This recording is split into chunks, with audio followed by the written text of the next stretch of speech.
La Bibliothèque nationale de France. Dans le cadre des conférences du Centre national de la littérature pour la jeunesse, Yvan Rialan explore les liens entre livres d'art et musées. Bonjour à toutes et à tous. D'abord, merci beaucoup au Centre national de la littérature jeunesse de m'accueillir aujourd'hui pour évoquer ce qui relève de recherche en cours. Donc avec parfois les questionnements en suspens et les pistes que je peux ouvrir, mais ce sont des recherches en cours. Mon projet, pas le projet d'aujourd'hui, mais mon projet de recherche globalement, c'est de décrire un secteur éditorial qui est celui du livre pour enfants sur l'art en France depuis les années 80, qui est le moment où ce secteur se développe, afin de comprendre aussi la place de ces livres pour enfants sur l'art au regard des différentes actions de médiation artistique qui sont menées par les musées, par les bibliothèques et par les écoles aussi. J'étudie enfin de près ces livres. À la base, je suis une littéraire, je suis une spécialiste du livre. Donc j'étudie leur fabrication, le choix des images, le lien avec les textes, l'héritage aussi de modèles de la critique d'art. Le but, pour moi, à la fin, étant de comprendre la représentation de l'art qui est proposée aux enfants à travers ces livres.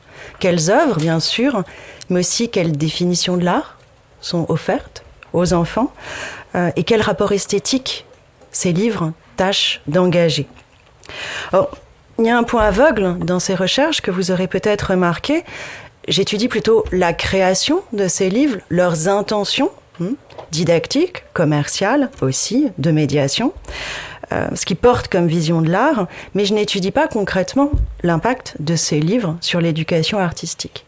Alors, c'est assez largement un point aveugle, les effets de l'éducation artistique. Pour ma part, je suis pas spécialiste de sciences de l'éducation et je n'ai pas d'expertise sur ce point.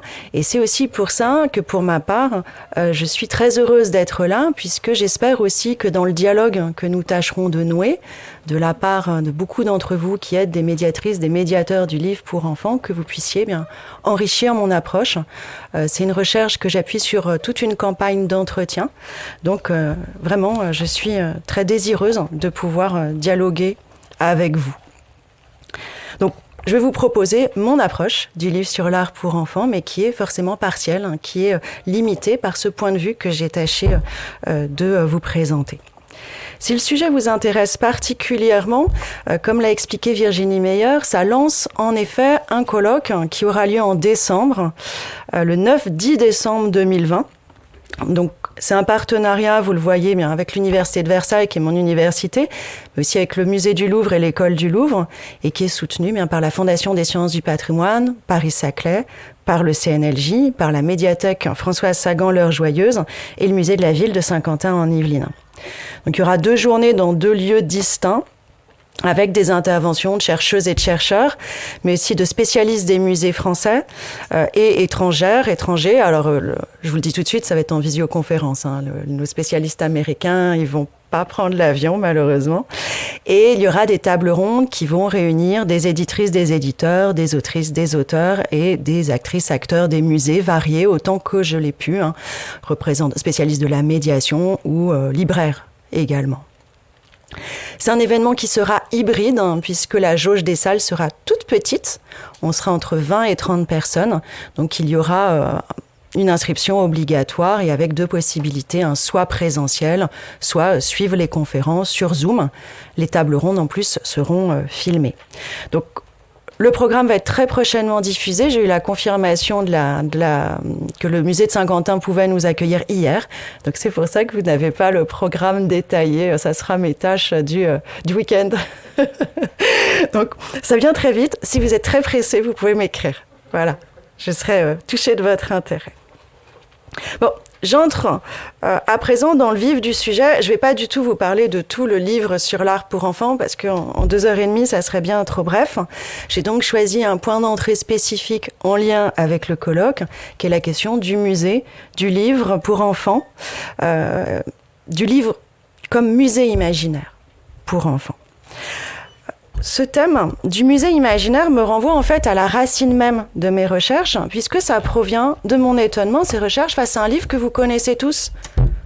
Peut-être, hein, c'est le best-seller des livres sur l'art pour enfants.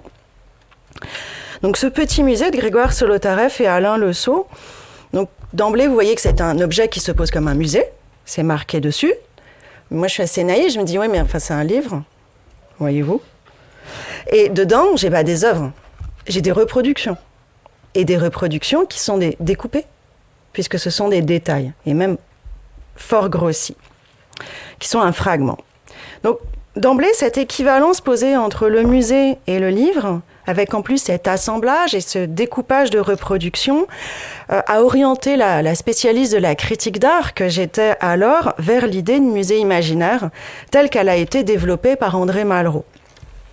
Donc, il s'agit ici, pour moi, de voir d'abord en quoi l'expression de musée imaginaire, telle qu'elle a été forgée par Malraux à la fin des années 40, elle va être fructueuse, ou pas, pour comprendre les intentions et les effets de sens que cristallise ce type d'objet. Alors, ce n'est pas le seul lien entre les livres sur l'art pour enfants et les musées. Loin de là. Les musées sont aussi des acteurs essentiels de l'édition pour enfants sur l'art. Les services au public des musées sont parmi les pionniers dans l'édition de livres pour enfants sur l'art et ils restent des acteurs tout à fait importants du secteur.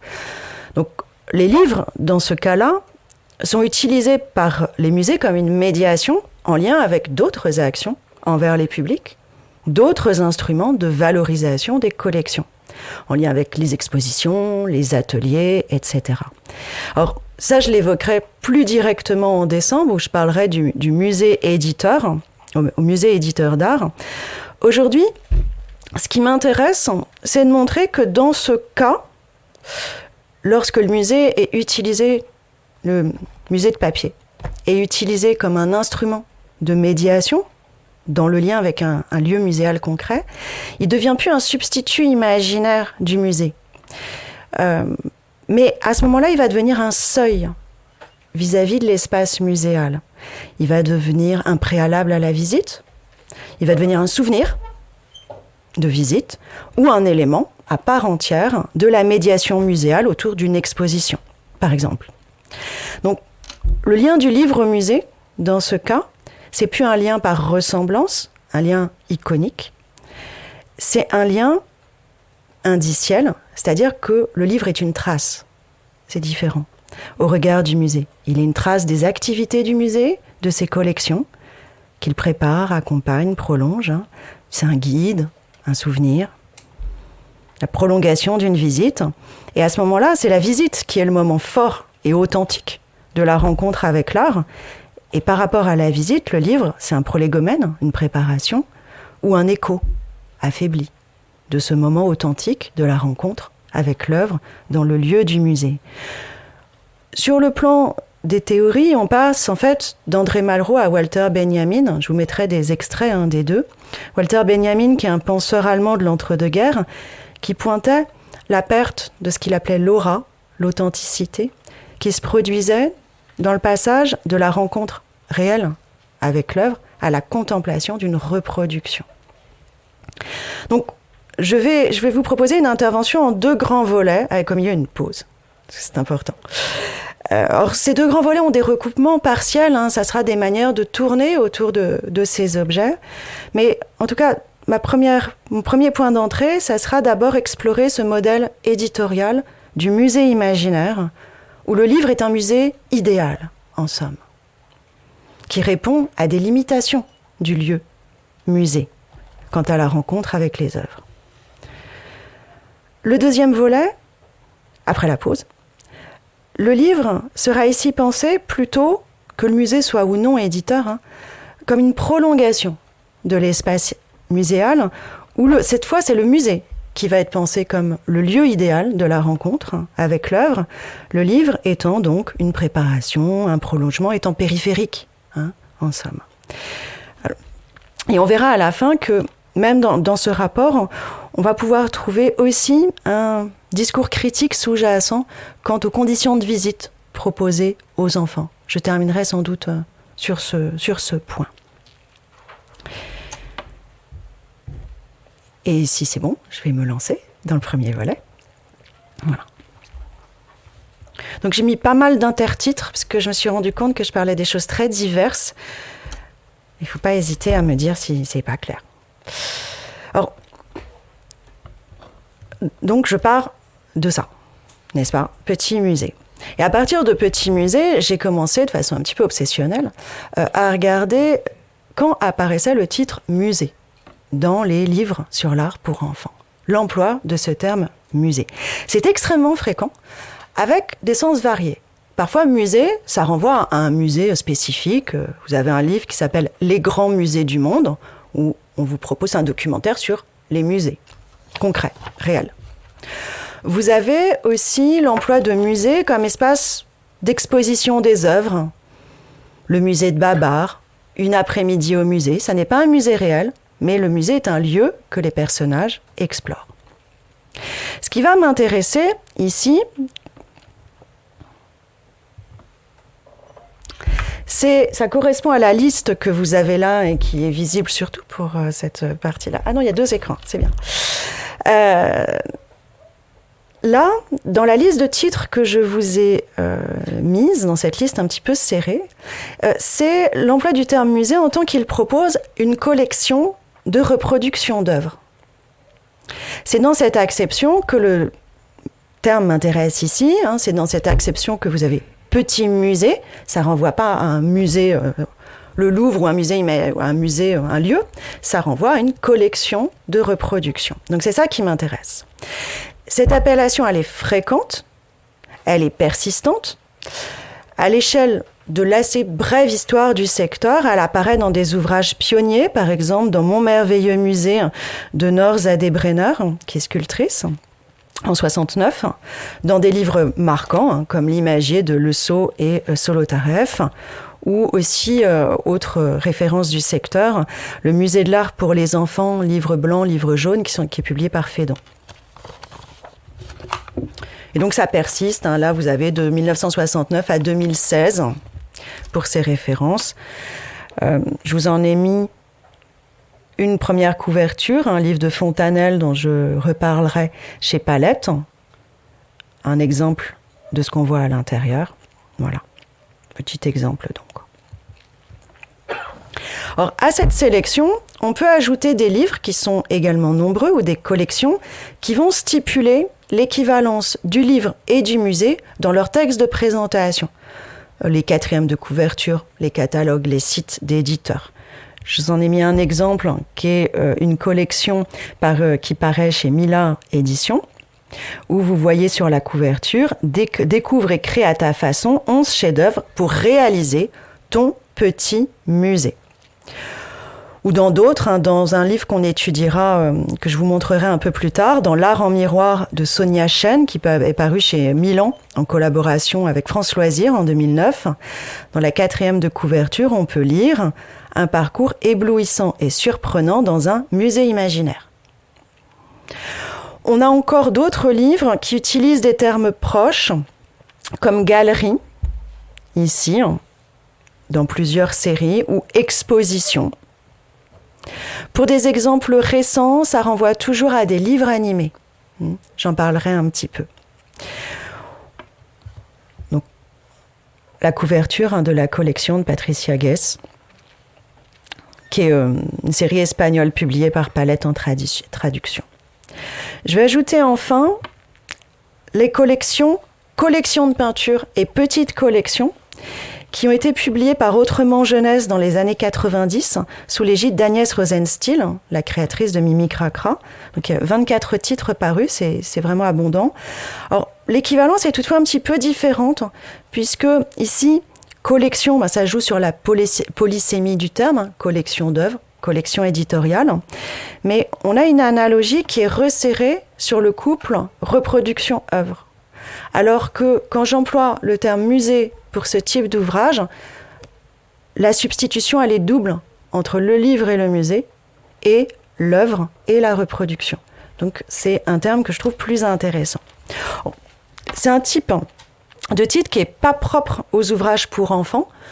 J'ai mis un exemple qui est le Musée Absolu, c'est titre très, très modeste, que Phaidon a publié en 2017. Alors, le Musée Absolu, c'est français, sinon ça s'appelle The Art Museum.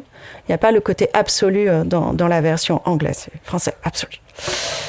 Alors, on peut quand même souligner d'une part que le terme est particulièrement présent dans les ouvrages jeunesse sur l'art, plus que dans les ouvrages adultes, à l'heure actuelle en tout cas, et qu'il est bien plus en français que dans d'autres langues. Alors c'est des raisons d'emploi, tout simplement qu'en anglais, ce qui est le secteur éditorial que j'ai le plus exploré, on emploie beaucoup moins museum pour parler de musée d'art, on emploie beaucoup plus art gallery ou ce genre de choses, donc il y a aussi une question d'usage. Le musée d'art, on recourt quand même beaucoup moins à ce terme en anglais. Donc, ce qui fait que dans les phénomènes de traduction, un volume anglais traduit en français, on voit souvent apparaître le terme musée. Et à l'inverse, ça a tendance à disparaître lorsque le titre français est traduit en anglais. Par exemple, Les 5 sens au musée de Caroline Desnouettes devient en anglais 5 senses in art. En revanche, Petit musée, c'est bien Little Museum dans la version anglaise, mais c'est un cas finalement assez rare. Donc, cette équivalence entre le livre et le musée, et sa prégnance en France, qui est particulièrement marquée, pour des ouvrages qui rassemblent en outre des reproductions généralement très très diverses d'œuvres d'art, me paraît renvoyer donc au musée imaginaire tel qu'il est pensé par Malraux. Et je vais ainsi en dire quelques mots de cette notion. Qu'est-ce que c'est le musée imaginaire pour André Malraux ? Pour Malraux, le musée imaginaire, ça articule une idée de l'art et une conception du livre illustré. C'est une pensée de l'art particulière, on va le voir, et c'est aussi une conception du livre. Alors, le musée imaginaire de Malraux, ça se rabat pas complètement sur l'objet livre.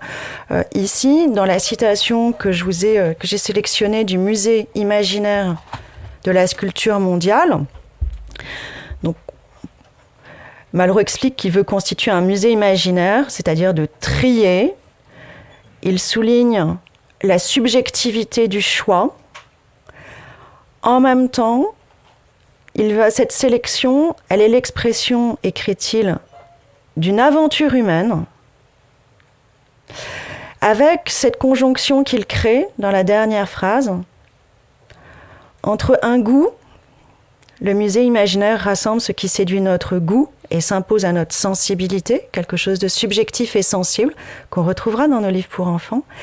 Et il continue, mais aussi ce qu'appelle en certains d'entre nous un besoin fondamental, avec cette idée que ce choix subjectif renvoie à l'art, avec une majuscule. Donc, le musée imaginaire, il découpe dans la totalité des arts mondiaux, ça c'est important, l'ensemble des œuvres qui vont agir sur la sensibilité d'un individu ou d'une époque, avec l'idée d'un choix subjectif, mais en même temps, de façon très typique à la pensée d'André Malraux, il y a toujours un passage au collectif. Malraux, il pense nous, toujours. Son jeu est un nous, et ce nous, c'est la France.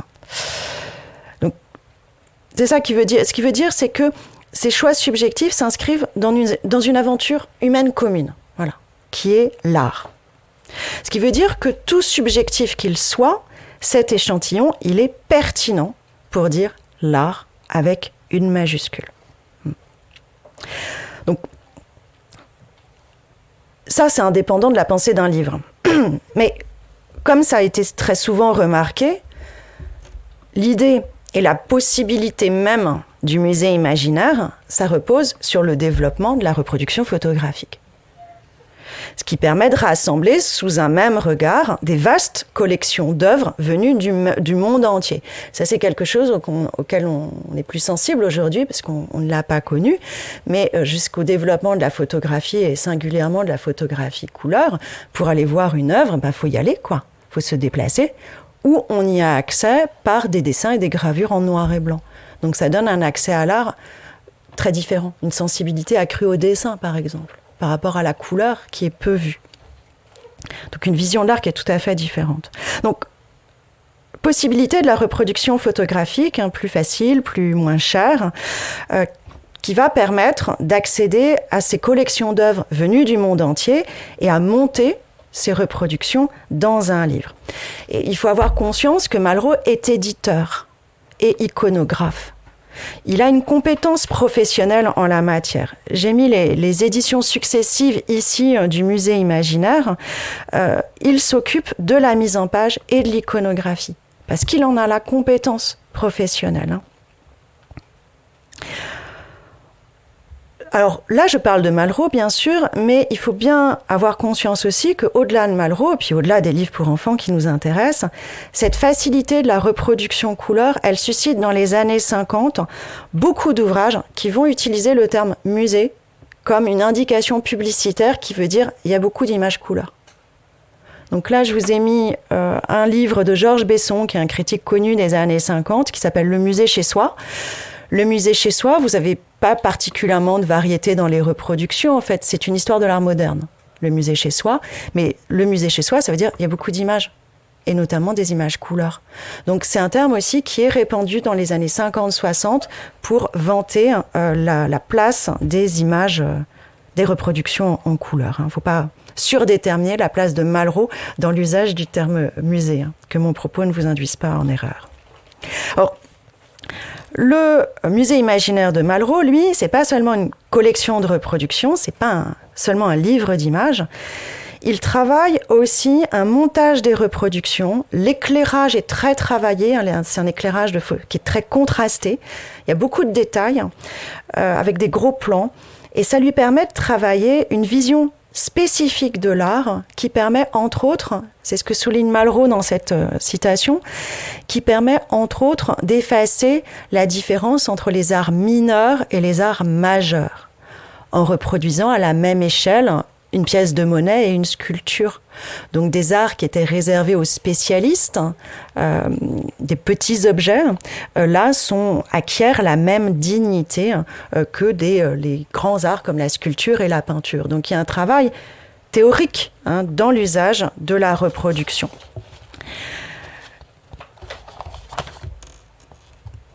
Là, je vous ai mis, pour m'éviter de les citer lourdement, les références théoriques que j'utilise pour traiter de Malraux. Donc, Louise Merzot, dans l'article que je cite là, elle va montrer ainsi qu'il y a une vraie pensée visuelle qui est produite par ce travail des reproductions. Elle appelle ça un dispositif théorique et optique qui vont réaliser une appropriation culturelle d'un art qui est considéré au présent, à partir de sa valeur existentielle. Donc la vision de l'art de Malraux, elle écrase les différences d'époque et de contexte. Je vous en ai mis une reproduction ici. La qualité des reproductions, je vous préviens tout de suite, est très inégale parce que la plupart des photos sont de moi et c'est pas mon talent principal, voyez-vous. Donc ça dépend un peu de la chance, Voilà.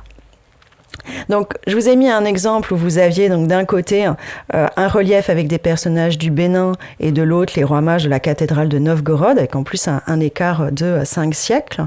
Donc, on a cette vision de l'art qui écrase ces différences d'époque et de contexte pour réunir les œuvres sous un regard esthétique occidental. C'est quelque chose qui a d'ailleurs été très critiqué chez Malraux. Et il met, Malraux notamment entre parenthèses, la valeur originellement cultuelle des œuvres pour rassembler sous cette étiquette toute moderne d'art. Donc, les livres de Malraux, ils portent une saisie spécifique de l'art et de son histoire sur lequel je ne m'attarde pas plus, parce que ce qui, de l'idée du musée imaginaire, va se diffuser dans le secteur éditorial, est plutôt un nouveau type d'album, pourrait-on dire, qui met en œuvre un vrai décloisonnement culturel. Donc ça, Malraux y œuvre, il n'est pas le seul, mais c'en est un jalon important d'avoir ce décloisonnement culturel des formes d'art dans le livre de reproduction. Et c'est ce qu'on va retrouver tout à fait dans le livre pour enfants. Donc je vais revenir au livre pour enfants après ce petit détour.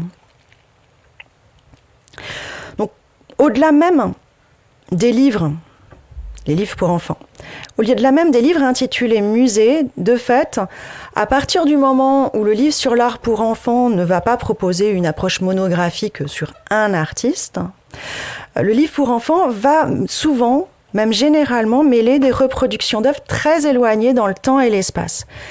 Je vous mets ici un exemple d'un livre sur l'art qu'on considère comme pionnier à bien des égards, qui a été créé par Pierre Belvès et François Matet. C'est publié par Gauthier Langros, mais ça vient des ateliers pour les moins de 13 ans du Musée des Arts Décoratifs. Et pour les animaux, il met face à face le lièvre de Dürer et un coq de Picasso, dans la section animalière qui ouvre le livre. Donc, on a généralement des reproductions très éloignées dans le temps et dans l'espace qui sont rapprochées, comme ici, page de gauche, page de droite, par la mise en page, avec un jeu souvent sur l'écart maximal. En somme, à partir du moment où le livre se donne pour projet de présenter à l'enfant l'art, dans sa généralité, on ne va pas retrouver, ou peu, une approche chronologique, qui est souvent rejetée explicitement par les auteurs. On va plutôt retrouver une recherche de confrontation, d'où devrait surgir pour l'enfant, plus ou moins intuitivement, une perception d'une essence de l'art. Je vous en donne un exemple d'un très beau livre, qui est celui de Claire Darcourt, le titre est parlant d'ailleurs, Du coq à l'âne. Les animaux racontent l'art. Donc ici, une mouche de la lane, en fait c'est une mouche toilette, c'est des toilettes, d'un côté et une nature morte de Flegel de l'autre. Et elle explicite ce projet dans sa 4e de couverture. Donc, comment la même bête a été croquée donc, par des artistes divers, comment les représentations de l'animal, thème commun à tous les arts, se rencontrent ou s'opposent au fil des siècles et à travers le monde. C'est ce que vous propose de découvrir ce livre à travers des face-à-face, étonnants, spectaculaires, féroces, drôles, émouvants, une école du regard, qui est aussi une histoire mondiale de l'art. Alors c'est une histoire mondiale de l'art, mais il n'y a rien d'historique, parce que c'est pas chronologique, ou alors c'est une saisie de l'histoire tout à fait spécifique et originale. Ce modèle du musée imaginaire, qu'on pourrait appeler le modèle du coq à l'âne, moi j'aime bien dire le modèle du carambolage, il domine dans les ouvrages qui concernent les tout petits, comme ceci, où le genre roi, c'est l'imagier thématique ou alphabétique. Donc ça favorise ces rencontres.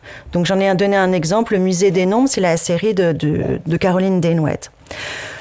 Or, ça change après quand on a des enfants lecteurs. Faut pas non plus, je veux pas vous induire en erreur. Lorsque, pour les enfants lecteurs, j'ai pas fait encore de comptage précis puisque j'ai un corpus qui compte des milliers de titres. L'approche dominante pour les enfants lecteurs me paraît rester monographique, avec en se coulant bien sûr dans les différents genres de la littérature jeunesse, albums, romans, livres documentaires, livres d'activité. Donc domination plutôt monographique. Depuis 1980, j'ai fait des comptages précis pour Van Gogh, par exemple. On a 47 ouvrages sur Van Gogh. On en a au moins 52 sur Picasso. Là, j'ai pas terminé tout à fait mon comptage. Et j'estime mon corpus actuel, qui augmente tous les jours, à plus de 1500 titres. Voilà. Donc, c'est des proportions 47 sur 1500, c'est pas énorme. Mais en termes de monographie, je pense qu'on est on est dans une très large domination. Alors, il y a aussi des histoires de l'art, bien sûr, mais ça, c'est très minoritaire. On a aussi des palmarès, les 10 plus grands chefs-d'œuvre, les 10 meilleurs peintres, etc., chez des éditeurs assez grand public, dans ce cas assez spécifique, qui visent nettement à augmenter la culture générale, où il y a une promesse de culture générale dans ce cas. Dans le cas des livres qui utilisent le terme musée, que j'explore donc maintenant, l'usage du terme s'accompagne de l'idée d'une appropriation subjective, qui est souvent formulée par le possessif mon ou l'adjectif petit. Alors je vous ai montré je vous ai apporté le duo dans mon petit musée. Vous voyez. Alors je peux pas le faire passer parce que tout ça, même si je me désinfecte 12 fois les mains, on ne peut pas. Donc petit coffret et avec des petits imagiers thématiques. Dans mon petit musée, on fait des grimaces. C'est préféré de mes enfants. Voilà. Voilà.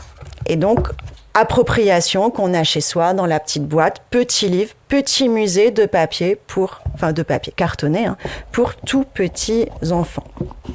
Et le petit musée, vous voyez aussi, en général, les médiatrices, médiateurs apprécient le format carré, petit format carré, qui est le format le plus pensé pour les tout petits, même si cet ouvrage-là, bien que celui-là n'est pas cartonné, parce que déjà, il est lourd. Mais il y en a bien d'autres exemples. Donc ces deux termes, mon petit musée, ça désigne la portabilité de ce musée, transformé en livre, petit livre pour petit lecteur, et aussi le choix opéré dans l'ensemble des œuvres d'art. Les œuvres sont choisies à leur portée, dans tous les sens du terme, portables, familières par leur thème. Là, vous avez les animaux, on dort, les bébés, les jeux, les câlins, la nourriture. Très important. Et les grimaces. Voilà. Et rapproché aussi par l'usage fréquent du détail. Alors vous vous doutez bien que dans le petit musée c'est le cas, mais dans ce format-là, alors pas trop dans les grimaces, c'est pour ça que moi j'aime bien, parce qu'il y a beaucoup de sculptures et donc il n'y a pas trop de détails.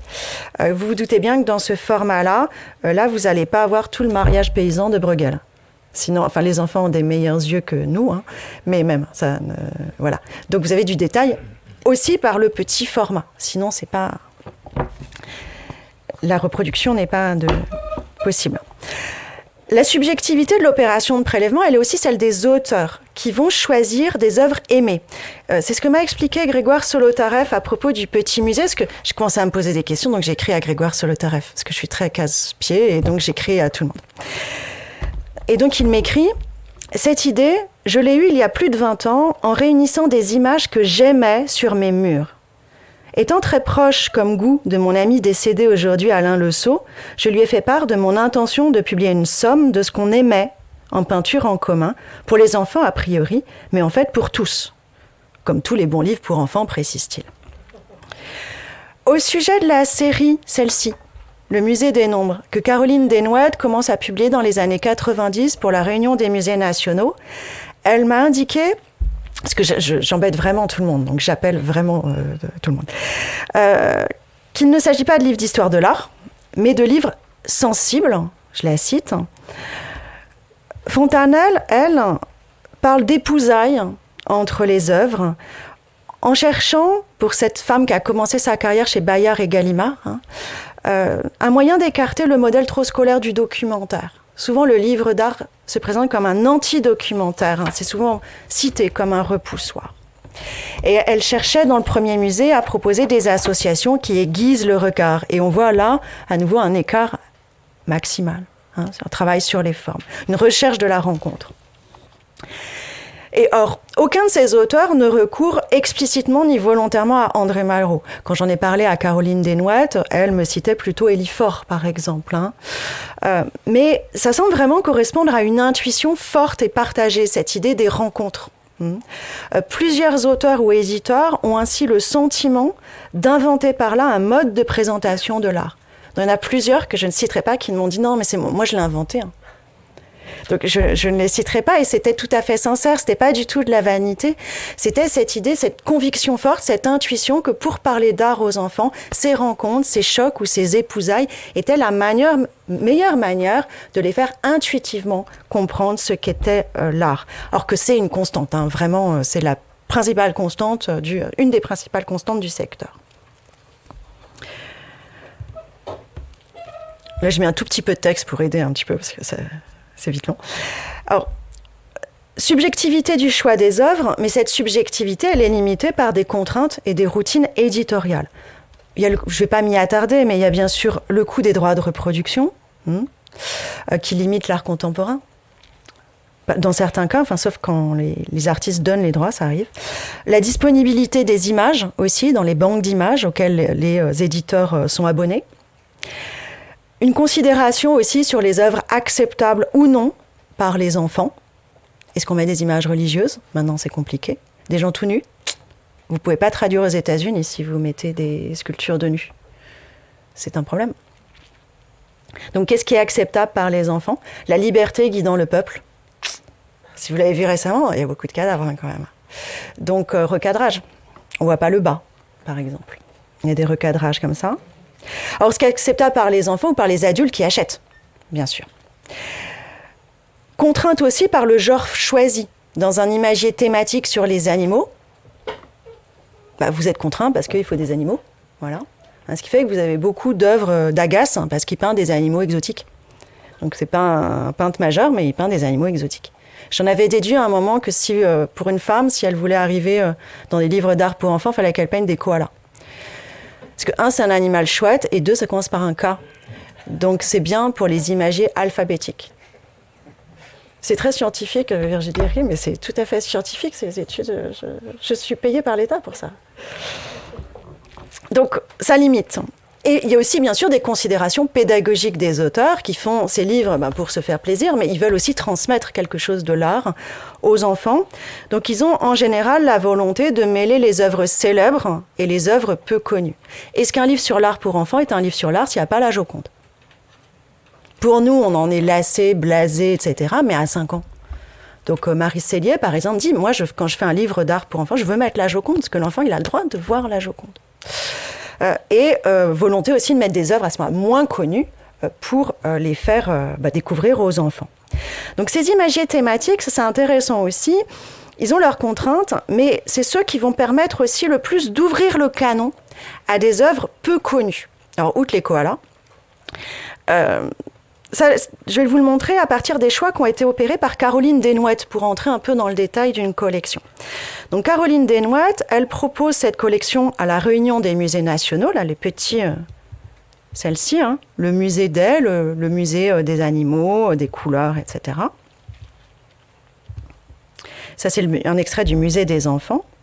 Donc elle travaille pour la réunion des musées nationaux pour cette collection et elle est contrainte de puiser les œuvres dans les collections des musées nationaux pour cette collection. Le but étant, et auquel elle adhère pleinement, de faire découvrir le patrimoine de ces musées. Ce qui fait qu'elle va réussir à obtenir de la réunion des musées nationaux, qui édite les volumes, de faire photographier des œuvres qui ne sont pas encore présentes dans leur banque d'images. Donc ça, c'est des choses qui sont assez rares. Et par exemple, l'œuvre que je vous ai mise ici, c'est une œuvre qui est conservée au ministère de l'Éducation nationale, donc en classe, le travail des petits de Jean Geoffroy. C'est elle qui l'a fait photographier et donc qui l'a fait entrer dans l'agence photographique de la RMN à l'occasion du musée des enfants. Et on voit, alors déjà c'est pas hyper lisible, donc j'ai pas mis toutes les œuvres, j'ai mis les 20 premières pour que vous voyez un peu le mélange qu'elle a choisi. On a des œuvres célèbres qui sont conservées au Louvre ou à Orsay, comme le Berceau de Berthe Morisot ou le Nouveau-né de Georges de la Tour. Et elle présente aussi des œuvres moins connues, conservées par exemple dans des musées de province, comme les premiers pas de Dominique de Maurice Denis, qui est au musée des Beaux-Arts de Rennes. Et elle témoigne aussi du souci qui était alors fort rare, c'est très récent qu'on s'en préoccupe, de mettre des œuvres de femmes, avec un score qui peut être contestable. Elle a mis 3 œuvres sur 36.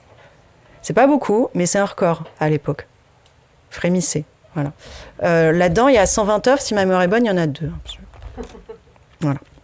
Donc, outre le Berceau, elle a mis Marie Coca et sa fille de Suzanne Valadon et le meeting de Marie Bashkirtsev. Alors, on a donc des livres qui offrent à l'œil des enfants une variété de reproductions d'œuvres diverses. Je récapitule un peu. Pour leur faire saisir, plus ou moins intuitivement, leur commune appartenance au monde de l'art. Mais, et en général, un certain nombre d'historiens de l'art disent, mais c'est pas des œuvres, c'est des images, c'est des reproductions. C'est des reproductions qui vont être unifiées par le format du livre. Là, elles ont toutes le même format, les images, alors que les œuvres d'origine, non. Elles sont unifiées par le format du livre et l'aspect du papier. Elles ressemblent toutes, sont brillantes, sont touchées. Alors, il y a bien sûr des tentatives, notamment pour la sculpture, de rendre sensible la matérialité de l'œuvre, en indiquant tout simplement la technique et les dimensions, ce qui n'est pas le cas ici, en les photographiant sous plusieurs angles, devant, derrière, en jouant sur un fond de couleur, sur l'éclairage, sur l'échelle, différentes tentatives. Bon, il reste que la reproduction, elle englobe l'objet d'art dans la foule des images contemporaines, dans une culture visuelle, dont la pluralité des médiums s'estompe sur la page, plutôt pour souligner, à la manière de Malraux, mais on trouve ça chez Lyford aussi, pour souligner des échos entre les motifs, ou des contre-pieds, plutôt, ici, ou des recyclages, des réinterprétations. Alors, ça ne veut pas dire que les livres pour enfants n'ont pas de discours sur la matérialité des œuvres. Au contraire, les techniques, c'est un point d'entrée récurrent. Mais la transformation de l'œuvre en reproduction photographique et l'intégration de celle-ci dans le livre les place dans un espace commun, qui n'est pas l'espace du musée, mais qui va faire jouer à plein ces effets de voisinage et d'appropriation. Et je souhaitais vous donner comme exemple ce livre-là, qui est une traduction chez Milan Jeunesse, L'art en regard de Bob Raska. C'est un livre américain, et qui va justement, sous un aspect amusant, souligner cette logique des musées imaginaires, en créant un dialogue entre la page de gauche et la page de droite, entre deux œuvres éloignées par le temps et l'espace. Donc il montre il utilise cette syntaxe de la double page du livre pour exhiber cette logique des musées imaginaires où on a un amoncellement en fait hétéroclite d'œuvres d'art lissées dans cet espace homogène de la reproduction photographique et numérique.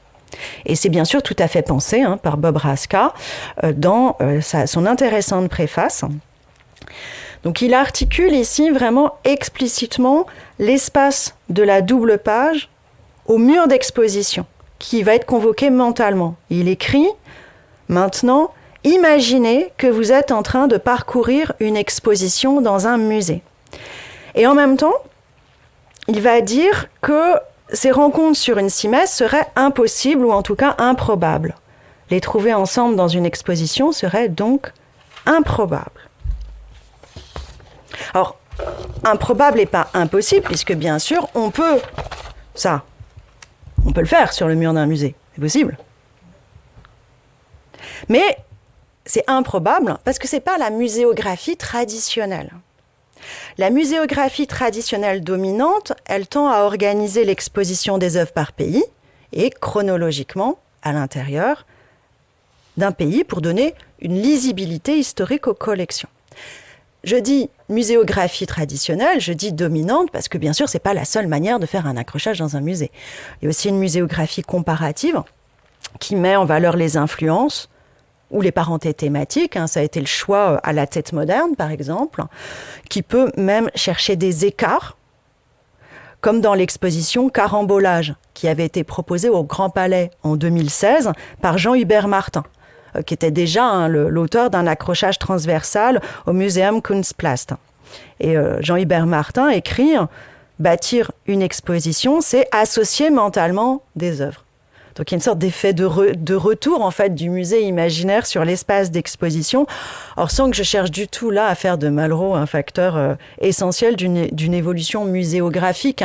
C'est la réflexion de Malraux qui s'inscrit dans une réflexion plus large du 1er XXe siècle, qui vient d'une ouverture de l'histoire de l'art occidental aux arts non occidentaux, qu'on trouve par exemple entre deux guerres chez Lyford, et qui vient aussi d'un travail des avant-gardes cubistes, dadaïstes, surréalistes sur ces rencontres.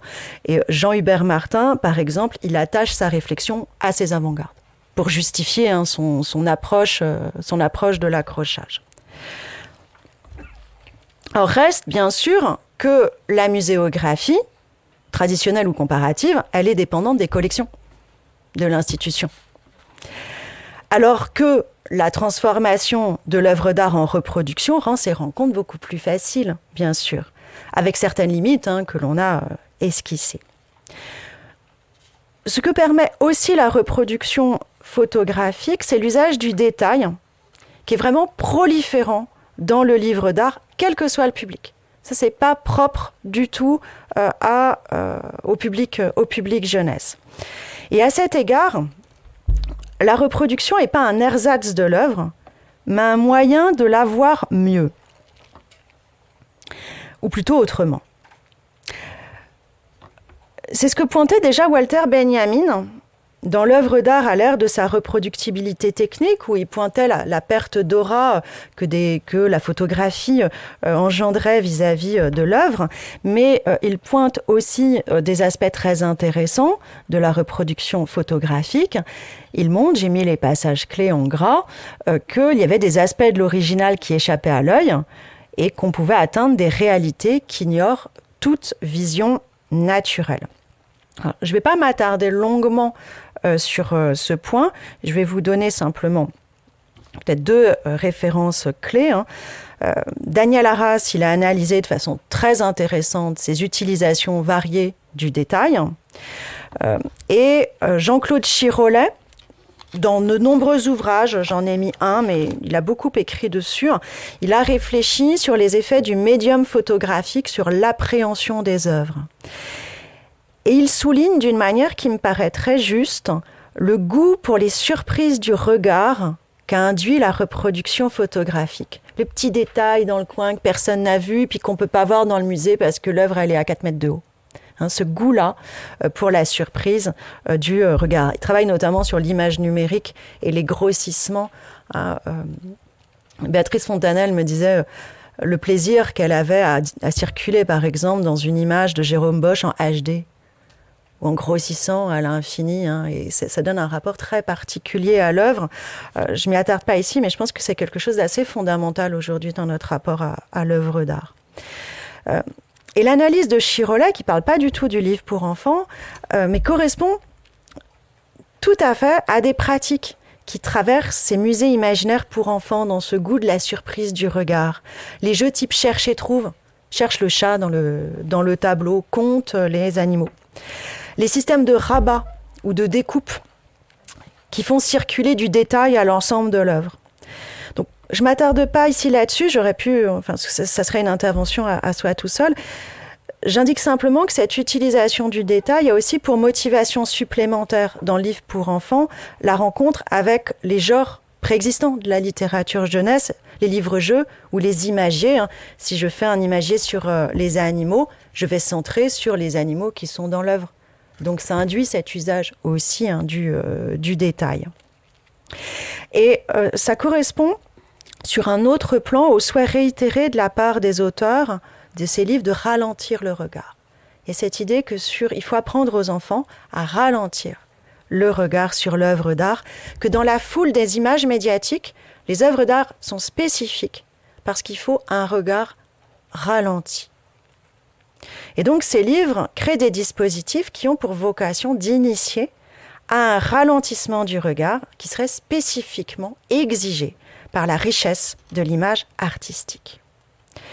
Alors c'est en un sens paradoxal, mais c'est le point qui m'intéresse le plus, c'est que l'exploration de la richesse de l'œuvre est sous-tendue par un escamotage préalable de sa corporéité. Pour la voir mieux, je la réduis à une planéité.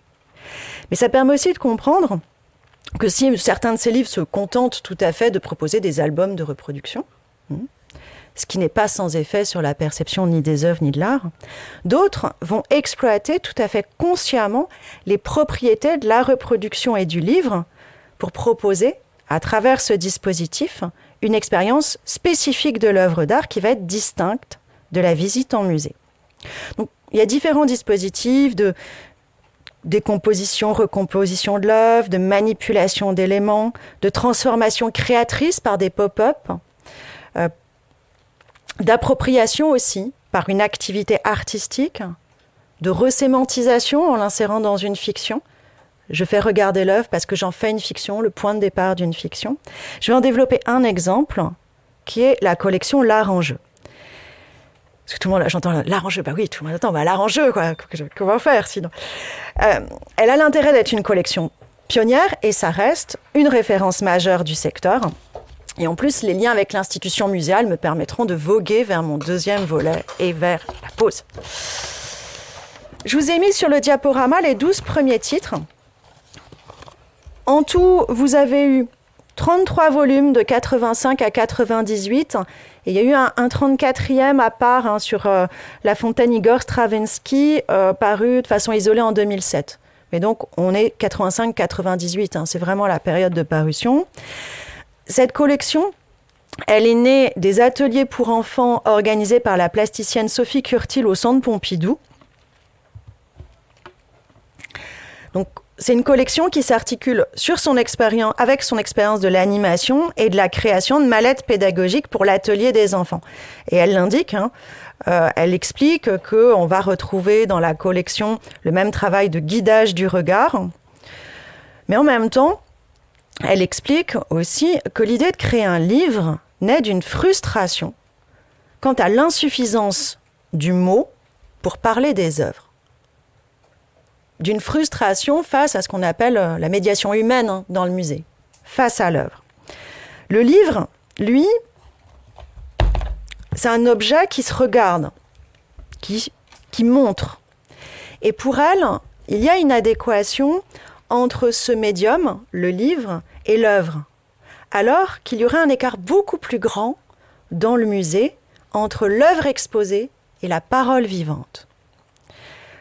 Alors, le volume Harpe serait le premier projet, même si c'est le 3e, si je vous remontre, c'était le 3e volume publié, mais elle explique que c'était le premier projet.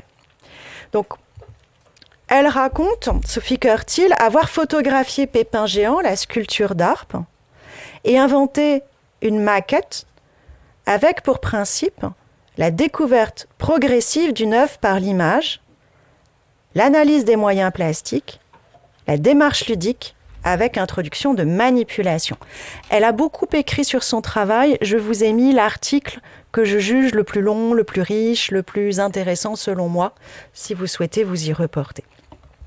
Alors, les auteurs de la collection sont souvent des plasticiens. C'est le cas de Sophie Curtil, de son mari Milos Svach et du couple Okuyama, Catherine Prats-Okuyama et son mari Kimito Okuyama, qui signent à eux 4 20 des volumes de la collection.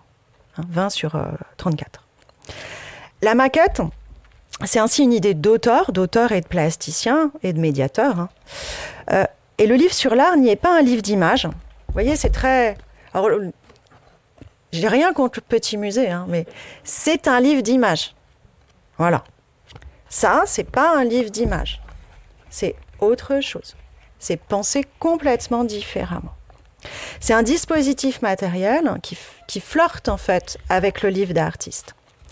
C'est une maquette qui va proposer la mise en scène d'une œuvre en la décomposant et la recomposant à travers la succession des pages dans un jeu de voilement-dévoilement qui entretient une curiosité, presque un suspense, de pair avec un texte qui va interroger, suggérer, recourir à la métaphore et un imaginaire souvent sensoriel.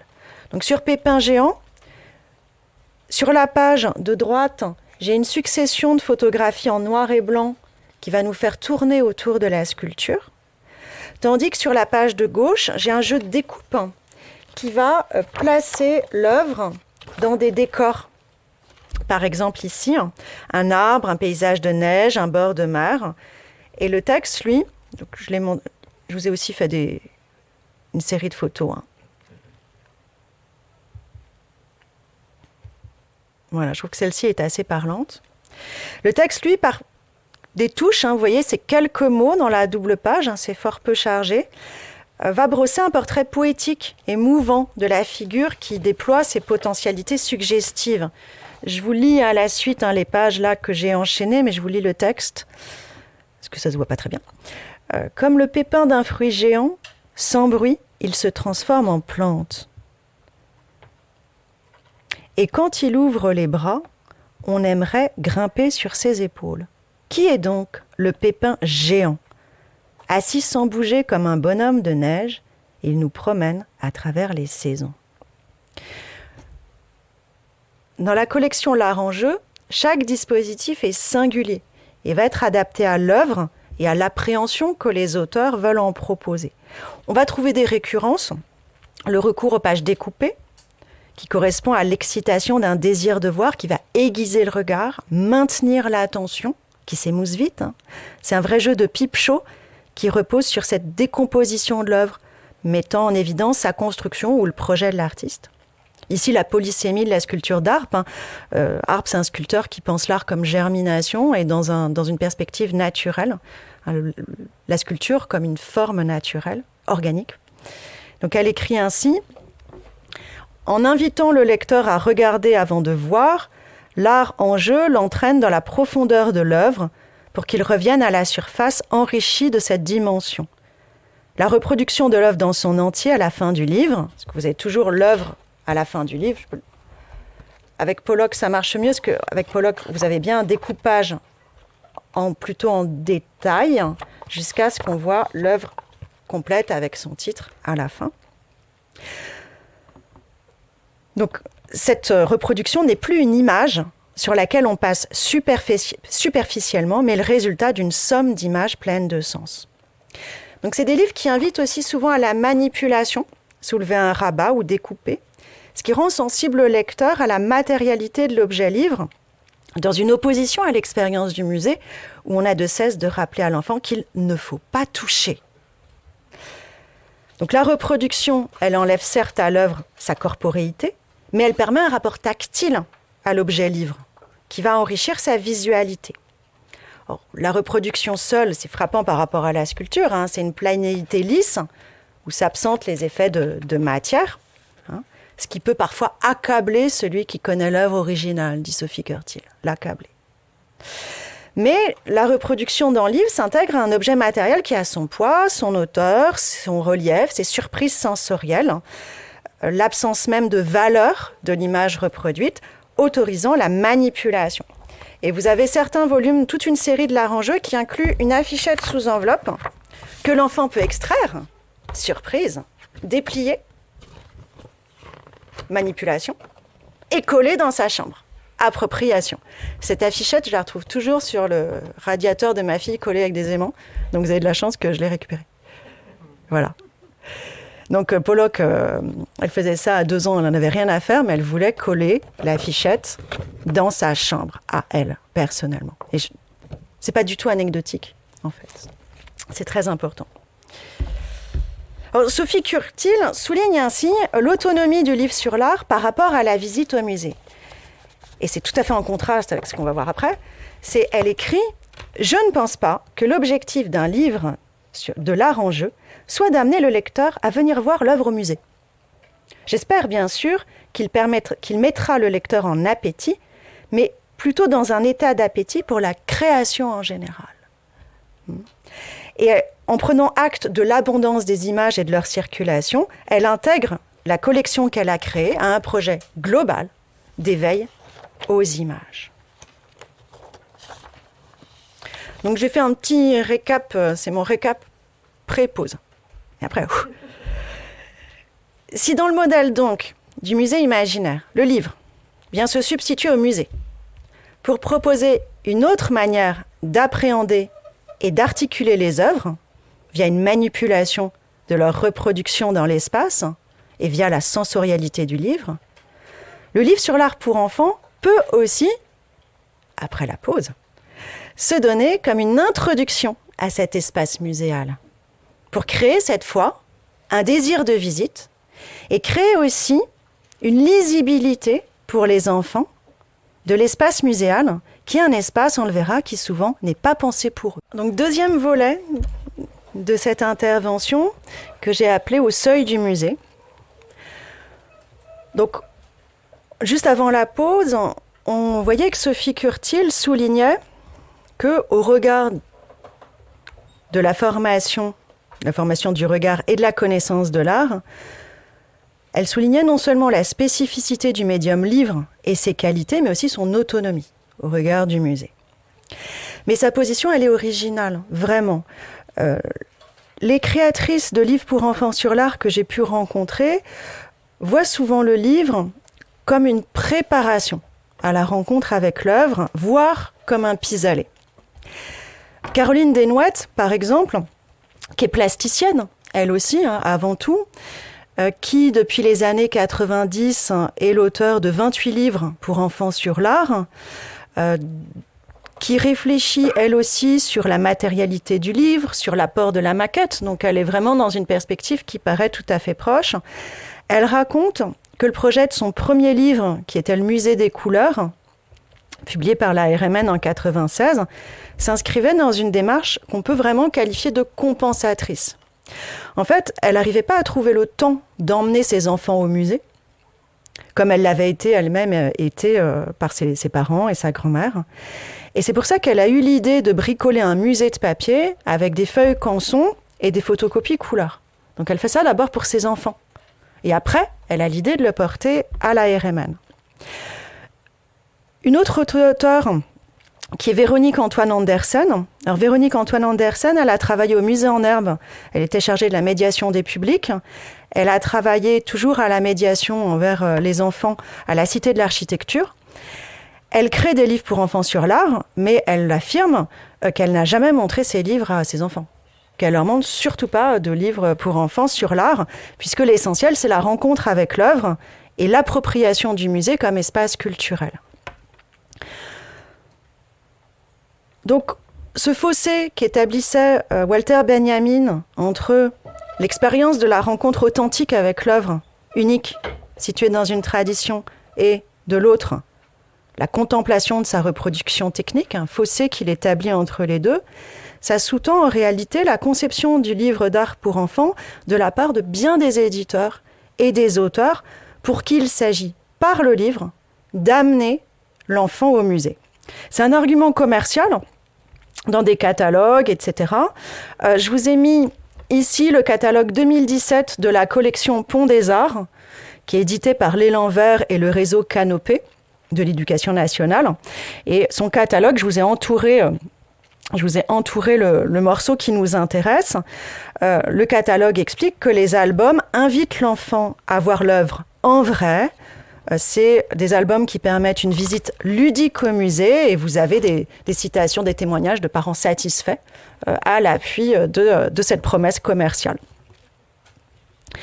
Donc, ce qui fait que je vais vous proposer en guise de transition une petite réflexion sur ce que j'ai appelé des musées mimés pour voir comment dans ces livres, c'est ce que j'ai appelé ces musées mimés, on va avoir en même temps et de façon assez ambivalente une exploitation des propriétés du livre et en même temps un renvoi au musée, montré comme l'expérience fondamentale. Donc j'ai pris premier exemple que je vais traiter un petit peu plus rapidement, c'est Ma première histoire de l'art de Béatrice Fontanelle. Je vous ai montré mon premier musée pour le moment. C'est un autre ouvrage dont j'ai une image très moche. Je m'en excuse aussi auprès de Béatrice Fontanelle. Donc ça, c'est Ma première histoire de l'art. Ma première histoire de l'art, c'est un livre qui est paru en 2008. 2008, pour ceux qui enseignent, ça peut leur faire un petit écho. C'est le moment où l'histoire de l'art entre dans les programmes de l'élémentaire. Donc à ce moment-là, il y a un certain afflux éditorial d'ouvrages pour enfants avec cette approche historique qui était relativement absente. Donc elle publie Ma première histoire de l'art chez Palette en 2008, qui connaît trois éditions, 2008, 2009 et 2014. Elle avait déjà, Béatrice Fontanelle, adopté le format à l'italienne pour la série Mon premier musée. Et elle suggère que le succès fort de Ma première histoire de l'art tiendrait en partie à ce format à l'italienne qui donne l'impression, je la cite, d'être dans une galerie de musée. Le texte a été mis en page par le graphiste avec qui elle travaille très généralement, qui est Loïc Le Gall. Donc ce texte a été mis sur une sorte de socle, dit-elle, avec beaucoup de blanc pour que les œuvres respire, et pour elle, l'alignement des œuvres ferait de la page une simèse. Alors c'est une analyse que je trouve intéressante parce qu'elle montre à la fois à quel point Béatrice Fontanelle, elle est sensible au livre comme objet. C'est une analyse de la matérialité du livre. Béatrice Fontanelle, elle a donc commencé comme journaliste à Bayard, elle a été iconographe, et comme iconographe, elle a travaillé sous la direction de Pierre Marchand à Gallimard, et elle a participé au développement de Découvertes Gallimard et de ses différentes déclinaisons pour les plus jeunes. Et ces collections, comme les racines du... Enfin, il y en a d'autres là, le nom ne me revient plus, mais ça commence. Je perds mes noms propres, etc. au fur et à mesure que ça avance, je vous préviens. Donc, c'est des collections qui étaient caractérisées par l'abondance et la variété des manipulations de l'image. Dans ces collections-là, c'est encore le cas dans ces collections documentaires, ces petites collections documentaires de Gallimard, on a beaucoup de détourage, de découpage, des jeux de transparence, un mélange d'images hétéroclites, c'est quelque chose que Béatrice Fontanelle pointait beaucoup. Et elle indique qu'elle a cœur à rendre sensibles aux enfants, Béatrice Fontanelle, toujours lors de ses interventions dans les classes, elle cherche à les rendre sensibles à la matérialité des reproductions, qu'elle leur fait toucher le grain du papier, par exemple. Et en même temps, c'est pour ça que je dis que c'est ambivalent, elle va indiquer aussi dans ses médiations, dans les classes, qu'aucune reproduction ne peut valoir la vue de l'œuvre. Voilà. Donc, utiliser le livre comme une simèse, faire du livre un espace d'exposition pour l'œuvre, ça renvoie à la fois à une réflexion sur le livre comme médium pour l'art et au sentiment que le milieu naturel de l'œuvre est externe à ce livre. On va le revoir de façon tout petit peu plus détaillée chez Sonia Chen. Alors c'est aussi une auteure intéressante, Sonia Chen, parce qu'elle a la particularité qui est rare, c'est qu'elle est formée en marketing. Vous avez la plupart des auteurs sont plasticiens, plasticiennes, c'est essentiellement des femmes, historiennes de l'art ou spécialistes jeunesse, mais on a cette formation en art qui est quand même très dominante pour ce secteur-là, du livre sur l'art. Elle est formée en marketing et elle a une expérience du design qu'elle a acquise lors de son passage par une grande entreprise de spiritueux, où elle avait des fonctions de direction. Donc c'est un parcours très original pour le secteur. Et ce qui fait qu'elle va aborder le livre comme un objet. C'est une approche que conforte pour l'art en miroir sa collaboration à Milan avec l'éditeur Dominique Ozel. Dominique Ozel avait lancé ce type de livre. Ceci est un livre. C'est du Duchamp, Ceci est un livre. Donc, il avait lancé des coffrets en forme de boîte de vache qui rit ou de pot de Nutella qui comprenaient livres, fiches recettes, des objets collector. Donc, Dominique Ozel a cette approche du livre comme objet, Sonia Chen aussi. Mais elle souligne, Sonia Chen, que l'une des idées fondamentales à l'origine de l'art en miroir, c'est avant tout de donner envie aux enfants d'aller au musée. Et à la fin du livre, dans les informations utiles, le lecteur est renvoyé explicitement au musée où sont les œuvres. C'est une incitation explicite. Et ce qui fait que le livre ne semble pas pouvoir proposer une expérience esthétique autonome, voire authentique. Elle emprunte l'épigraphe du livre à Pontus Sulten, le premier directeur de Pompidou. On la voit ici. Donc cette épigraphe, elle pointe le projet du livre. Ce que veut montrer Sonia Chen, c'est que l'art vit à travers les réinterprétations que les artistes font des œuvres de leurs prédécesseurs. Mais à travers cette épigraphe, c'est bien le musée qui est pointé comme le lieu de l'art. Je la lis.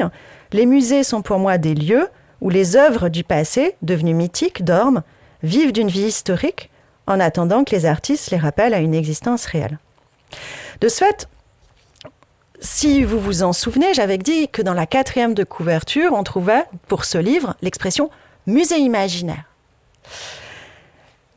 Dans ce texte de la 4e de couverture, « musée imaginaire », ça me semble, il ne faut pas le prendre dans le sens malrussien. Je vous relis cette petite phrase. À la 4e de couverture, on trouve « un parcours éblouissant et surprenant dans un musée imaginaire pour mieux comprendre l'art et son évolution ». Donc, ici, le musée imaginaire, ce n'est pas cet autre espace de l'art où les œuvres se rencontrent suivant une syntaxe qui n'est pas celle de l'œuvre exposée, qui n'est pas celle de l'œuvre dans le musée. Musée imaginaire, ici, ça devient la fiction d'un espace muséal que la maquette vient mimer. Et vous voyez, si vous êtes attentif, là, il y a une petite plainte en bas. L'idée de la maquette est de Dominique Ozel, je le précise. Et vous avez un vrai jeu de trompe-l'œil. La couverture présente des œuvres encadrées. Bon, ça, c'est classique, œuvre encadrée avec la couverture est trouée. Mais ce qui ne l'est pas, c'est vous avez cette plainte qui parcourt tout le bas des pages. Et vous avez des photographies de spectateurs. C'est les salariés de Milan et leurs enfants. Donc celle-ci est la plus parlante. Et ici, c'est le graphiste. Voilà. Donc on les montre, vous avez des œuvres qui sont là avec leurs spectateurs dans un espace, dans une page en trompe-l'œil. Donc ce qui incite à se penser comme un spectateur plutôt qu'un lecteur. Mais ce n'est pas simplement une analogie entre la lecture et la visite du musée qui se ferait par l'identification avec ces silhouettes. Vous avez aussi un travail sur le format de la page qui est plié jusqu'à proposer par cette technique le triplement de la largeur du livre pour cette double page. Alors, je vais essayer de la montrer correctement. Est-ce que...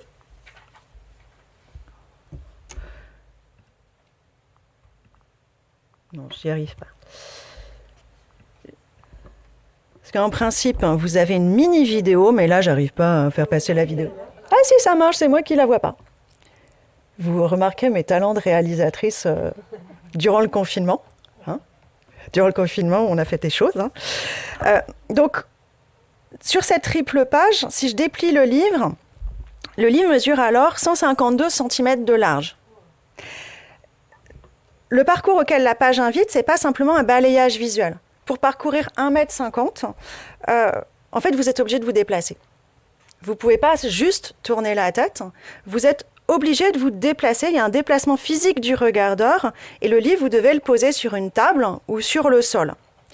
Donc, c'est un livre qui programme une déambulation qui s'apparente au mouvement du corps dans le musée. Et posé sur la tranche, là aussi, vous voyez que je m'amuse quand même beaucoup à faire des photos, que posé sur la tranche, le livre produit une sorte d'englobement physique. Et qu'en plus, les petits personnages, si vous mettez au ras, vous avez vraiment un effet d'enveloppement, comme dans un espace, comme dans une pièce de musée. Donc, à ces pages pliées, qui permettent donc d'accroître la surface de contemplation, s'ajoute l'insertion de rabats collés, plus classiques, qui permettent de cacher des interprétations différentes d'un même tableau. Par exemple, page 38-39, vous avez confronté les Majas au balcon de Goya, sur la page de gauche. À droite, vous avez l'hommage de Manet, le balcon. Et si vous soulevez un rabat, vous avez la réinterprétation par Magritte du tableau de Manet, où les 3 personnages au balcon sont remplacés par des cercueils. Donc c'est souvent utilisé comme ça, où vous avez un rabat qui cache une interprétation plus contemporaine de l'œuvre. Et là, le rabat, pour le coup, c'est pas du tout un mime du musée, parce qu'au musée, vous pouvez pas faire ça. N'essayez pas. Cette fois, c'est les propriétés du médium livre qui sont utilisées pour procurer la surprise par l'empilement des pages. Donc,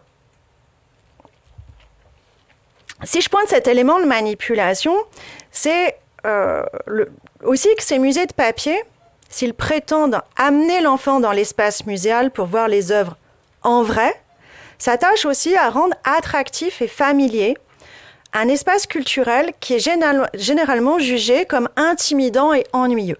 Par les enfants, je ne sais pas, mais en tout cas par les auteurs de livres sur l'art pour enfants. C'est ce que soulignaient Daniel Giraudy et Henri Bouillet dans le Musée et la vie en 1977. Ils partaient de ce constat-là à une époque où les dispositifs de médiation pour les enfants étaient à leur balbutiement. Donc dans l'introduction du Musée et de la vie, ils pointent d'emblée que la visite au musée un dimanche de pluie, avec des traits d'union, était assimilée à une obligation culturelle ennuyeuse, en famille, où il pointe aussi l'ennui de la visite guidée scolaire en rang chahuteur, qui fait du musée une sorte d'église. Donc, c'est cette image à combattre. Claire Merleau-Ponty, qui est l'une des 3 fondatrices du Musée en herbe, qui a été créé en 1975, on est dans les mêmes années. Donc, le Musée en herbe est créé spécifiquement pour les enfants et justement pour compenser, en somme, le mauvais accueil réservé aux enfants dans les musées classiques. Elle souligne encore en 2000 que les musées, et particulièrement les musées d'art, ne sont pas pensés pour eux. Elle dit oui, il y a des activités à part pour les enfants, dans des espaces à part ou des moments à part, mais l'accrochage du musée n'est pas pensé pour l'enfant. Les œuvres sont accrochées trop haut, elles sont peu visibles, les enfants ont leur intime de ne pas toucher, de ne pas s'approcher, de ne pas courir, de ne pas parler trop fort, rappelle-t-elle en 2000. Donc, en complément des espaces ou des moments qui leur sont spécialement destinés par l'institution muséale, les petits musées de papier, par les manipulations qu'ils autorisent, peuvent contribuer à une appropriation de l'espace muséal dans une expérience plus riche sensoriellement qu'une visite guidée. C'est ce qui est fait au MACVAL. Donc, les documentalistes du MACVAL, comme l'explique Céline Latil, qui est la responsable du centre de documentation, ils vont utiliser les livres avant ou pendant la visite. Donc les livres qui vont être certains montrés pour des livres d'artistes ou manipulés pour des livres plus robustes. Et ces livres montrés ou manipulés, avant ou devant les œuvres, compensent pour les tout petits, parce que le MACVAL accueille des enfants des crèches aussi. Ça compense pour les tout petits l'injonction de ne pas toucher, et ça évite ça. L'horreur du conservateur, quand il voit un tout petit dans le musée, il se dit « Ah !» Voilà. Donc, outre l'intérêt pour le livre, le fait que le petit enfant ait le livre dans les mains, ça évite ça. Et ça renforce en plus, bien sûr, le caractère ludique et sensoriel de la découverte du musée. Outre les livres, ils utilisent, elles, parce que c'est que des femmes, elles utilisent au MACVAL aussi toutes des mallettes avec des instruments, enfin, tout un ensemble pédagogique qui anime la visite, mais qui permet aussi aux enfants d'avoir des choses dans les mains et d'avoir cet enrichissement sensoriel, parce que sinon, enfin, un enfant devant un tableau, c'est hyper frustrant. Donc, lever un rabat, pour revenir au livre, lever un rabat, c'est une manipulation qui est simple et qui est très très répandue dans le livre pour enfants. On va avoir récemment des livres sur l'art qui vont exiger de l'enfant une participation active à la construction même d'un musée de papier. C'est pour ça que j'avais intitulé cette sous-partie « Musée en kit », qui vont plus loin dans l'appropriation de l'espace muséal. Or, le plus classique, c'est des autocollants repositionnables, comme ici, qui vont transformer l'enfant en curateur de sa propre exposition. Donc, dans la grande exposition des émotions de Claire Zucchelli-Romer, qui est l'auteur de plusieurs livres animés chez Palette en particulier, on a vraiment, sur la quatrième de couverture, l'enfant nettement placé dans ce rôle de curateur. Pourquoi les musées, on y lit, pourquoi les musées seraient-ils les seuls à organiser des expositions ? Et plus bas, vous avez le qualificatif d'artiste. Cet ouvrage invite les jeunes artistes qui souligne le caractère créatif attendu dans la réception du livre, même si, de fait, la création est quand même relativement limitée. Vous avez des autocollants d'œuvres que vous pouvez coller sur un mur. C'est une version un petit peu améliorée d'un dispositif ancien, en fait, qui est un peu plus pensé, qui est pensé dans l'imitation du musée, mais c'est des choses assez relativement anciennes pour ça.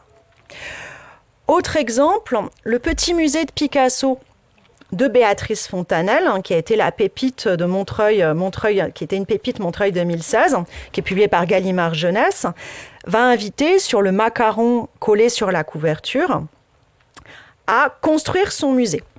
Donc dedans, vous avez donc un matériel un petit peu plus complet et varié, une simesse de papier que vous pouvez poser comme ceci, un Leporello, 34 œuvres en autocollant repositionnables pour jouer à créer tes propres expositions Picasso, des portraits photographiques de Picasso qu'on peut, précise le texte, associer aux peintures, et un jeu destiné aux visiteurs de ton exposition. Donc c'est une exposition qui inclut son propre dispositif de médiation jeunesse, avec son livret. Je trouve ça assez... Voilà. Donc un petit jeu, il faut mettre en ordre les versions successives d'un taureau dessiné par Picasso. Alors, ça apparente ces livres au genre du livre d'activité, qu'exploite de fait abondamment le livre pour enfants sur l'art. Le premier exemple que j'ai trouvé, mais il ne faut pas hésiter à me dire si je me trompe, le premier exemple de fascicule avec autocollant, dans le domaine, ça me paraît remonter à la collection créée par Mila Boutan, Les cahiers ateliers, vous en avez une version rééditée un plus moderne, mais les plus anciens, c'est 95-96, mais je peux tout à fait me tromper. Mais c'est quand même là un petit peu différent, puisque ici, comme dans beaucoup de collections du même type, l'art en forme chez Palette, mais il y en a vraiment beaucoup, on vous invite à reconstituer ou à interpréter l'œuvre d'un artiste avec des autocollants, en comblant les trous. Enfin, c'est un petit peu différent, puisque là, il s'agit de s'approprier un style et pas l'espace muséal. Donc, l'accent est distinct. Ces livres, comme donc celui de Claire Zucchelli-Romer ou de Béatrice Fontanelle, ça s'inscrit aussi dans un développement pour le jeune public de beaux livres animés qui vont être proches du livre d'artiste. Les livres de Patricia Guess, Ma petite galerie, sont un peu dans une catégorie intermédiaire où le livre d'artiste est un peu une étiquette commerciale et non pas le projet réel d'un artiste, mais où vous avez... pour moi, Ma petite galerie, ça montre la vogue en fait du livre d'artiste et de ce type de livre dans le livre sur l'art pour la jeunesse. C'est pas vraiment des livres d'artistes, c'est des projets éditoriaux industriels, mais on est dans cet esprit qui me paraît assez porté par une tendance où donc dans Ma petite galerie, dans cette collection, vous avez les décompositions, recompositions de l'œuvre par détail, rabat, etc.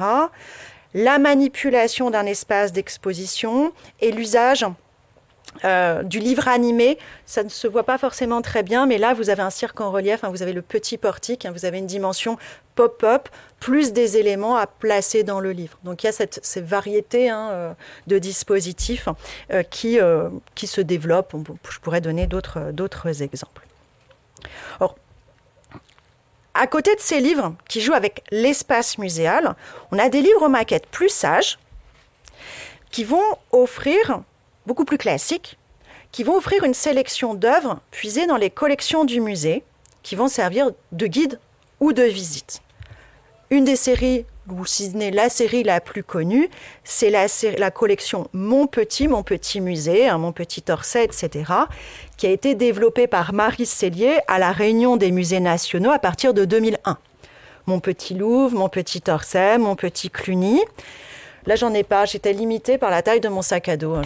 J'ai fait une toute petite sélection. Donc, c'est des ouvrages, le format est à peu près celui-là, on est un petit peu plus grand.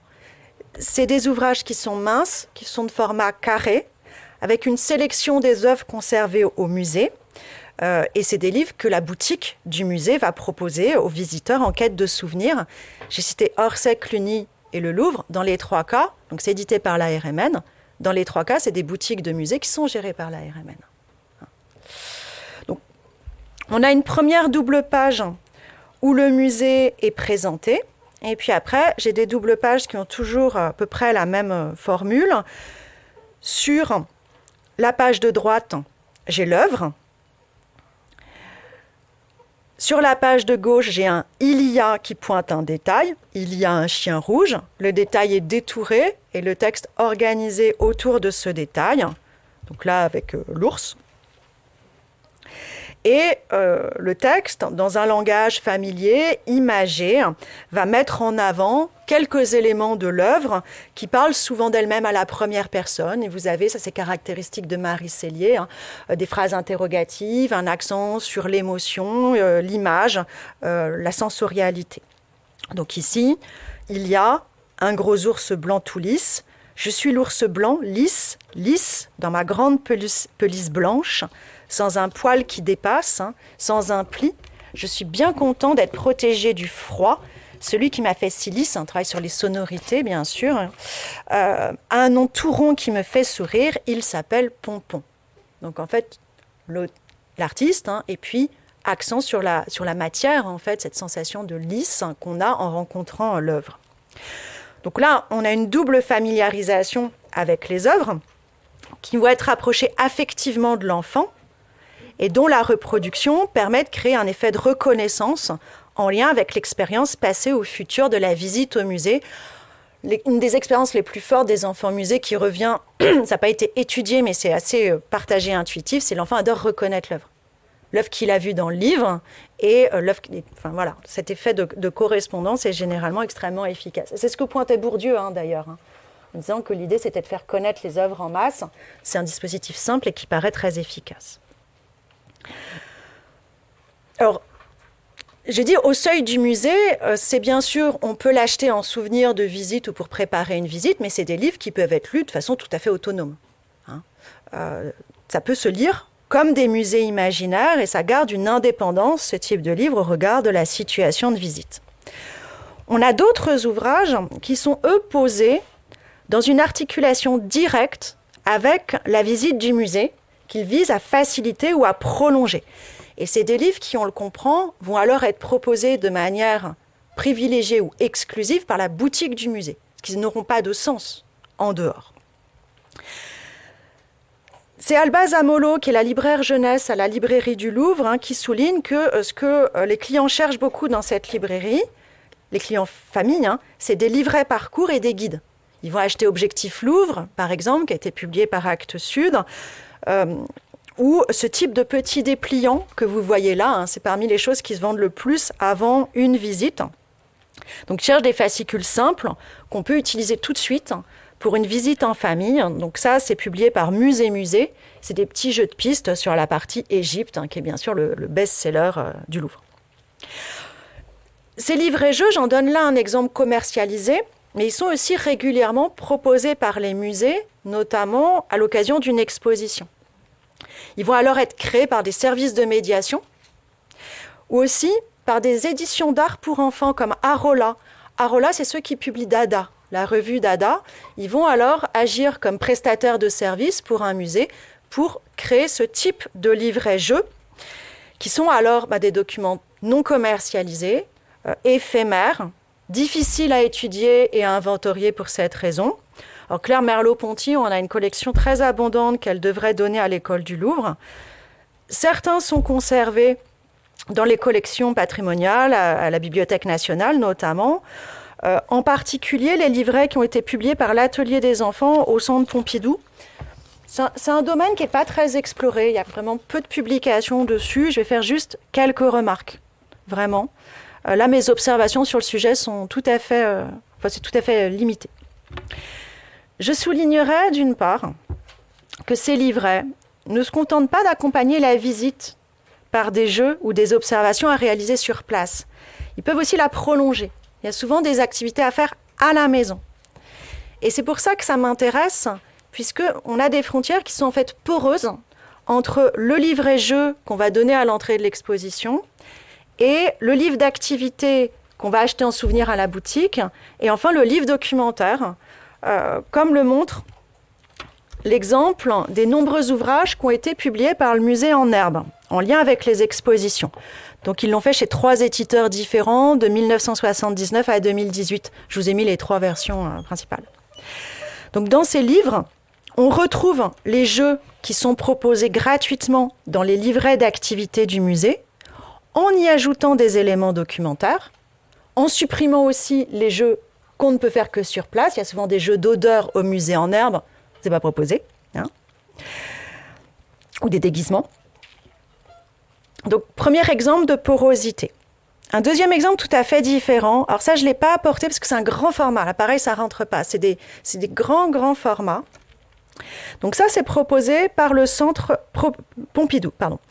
C'est une série qui s'appelle Comme à l'atelier, qui est éditée par l'Atelier des enfants au Centre Pompidou, qui s'appelle aujourd'hui la Galerie des enfants. Là, c'est une configuration qui est différente. On croise cette fois le livre d'actualité et le livre d'artiste. Pas le livre d'actualité et le documentaire, comme dans le musée en herbe, mais le livre d'actualité et le livre d'artiste. Donc, c'est des ouvrages qui sont assez coûteux. Ça coûte 12 €, grand format. Et ça forme une version pour la maison des ateliers proposés aux enfants, à la Galerie des enfants. Dans le cadre de ce volume, qui a été réalisé par Kawamata, l'activité dans le livre, ça consiste à découper et à monter des cabanes en carton qu'on va ensuite positionner sur une photographie de la façade du Centre Pompidou, à la manière de l'installation qui avait été proposée par l'artiste. Ce qui fait que c'est un livre éphémère, parce qu'il est détruit par son usage, pour constituer un mime de l'exposition. Exposition qui est elle-même éphémère, dont la seule trace est le livre, éphémère, qu'on détruit. Moi, je ne l'ai pas découpé, je n'ai pas osé, j'ai envie. Donc. Et ça, c'est intéressant parce que c'est des problématiques typiques de l'art contemporain, en fait, d'un art contemporain éphémère dont la trace est le livre et la photographie. Mais là, en plus, avec un livre d'actualité qui est lui-même éphémère. Or, les livres d'activité, en fait, ils ont globalement pour caractéristique, qu'ils soient commercialisés ou non, d'être des livres qui sont détruits par leur usage. Le livre de coloriage, vous ne pouvez pas le refaire. Le jeu, si vous écrivez dessus, vous ne pouvez pas le refaire. Ce qui rend en fait difficile de les vendre en dehors des boutiques de musées. Il y a une vraie problématique pour ça. En dehors du souvenir de visite, c'est des livres qui sont difficiles à vendre. Les libraires ne les aiment pas en général, ne serait-ce parce qu'ils n'ont pas de tranche. C'est un cahier, et un cahier, vous ne pouvez pas l'exposer en librairie s'il n'y a pas de tranche. Vous êtes obligé de le mettre à place, à prendre la place, c'est compliqué. Ils ont aussi pour particularité, tout à fait différente, d'articuler la découverte de l'art au geste artistique. Or, le geste artistique, il est souvent réduit au collage de gommettes. C'est un peu minimal, mais il peut proposer aussi, comme là, une véritable introduction à la pratique des arts plastiques. Et là, on va découvrir une différence selon les musées. Ce type de livres, on va les trouver beaucoup au Centre Pompidou, par exemple. En revanche, au Louvre, aux éditions du Louvre, c'est très rare. On trouvera très très peu ce genre de livres. Et ça correspond à la différence de leur collection d'œuvres d'art, de leur public et des motivations de visite. Qu'est-ce que va éditer beaucoup le Louvre ? C'est des livres guides. Qui est complètement les livres guides, il n'y en a pas dans la production jeunesse du Centre Pompidou. Il n'y en a pas. Pourtant, on peut se paumer au Centre Pompidou. Mais c'est pas comme le Louvre. On n'y va pas pour les mêmes raisons. Au Louvre, on trouvera aussi des livres souvenirs. Beaucoup de livres documentaires avec une forte dimension iconologique, totalement absente au Centre Pompidou aussi. Tout simplement parce que quand vous êtes avec un enfant face au martyr de Saint-Christophe, va bien falloir lui expliquer qui est le monsieur tout nu avec des flèches qui lui sortent du corps. C'est bizarre quand même comme image. Donc on a beaucoup de livres iconologiques au Louvre qui proposent des décryptages des œuvres, des livres aussi qui vont viser à estomper le caractère intimidant du lieu et le caractère obligatoire de sa visite. On fait le Louvre. On ne fait pas Pompidou en fait. On va au Centre Pompidou, et socialement en fait c'est hyper marqué, mais on fait le Louvre. Comment on va se le faire, le Louvre ? C'est une vraie problématique de parents. Si vous n'êtes pas familier du Louvre, généralement ça ne se passe pas bien, du tout. Donc, comment donc travailler sur ça à destination d'un jeune public qui va souvent découvrir le musée aussi dans un cadre scolaire ? Je pense que l'expérience française la plus partagée, c'est la visite scolaire au Louvre. Je pense que c'est vraiment quelque chose de très important. Et je pourrais arrêter là, ou alors j'en fais encore un peu sur les visites rêvées. Je ne sais pas le temps qui me reste, mais donc je voulais vous proposer de terminer sur une brève exploration d'albums qui proposent des visites fictives. Pour non plus interroger le rapport des œuvres à leur lieu d'accueil, espace muséal, espace du livre, ni même du livre au musée. Est-ce que le livre est un substitut, une introduction, un prolongement ? Mais il s'agit là de représenter par le détour de la fiction le rapport du jeune visiteur au lieu. Un livre mimésis, imitation.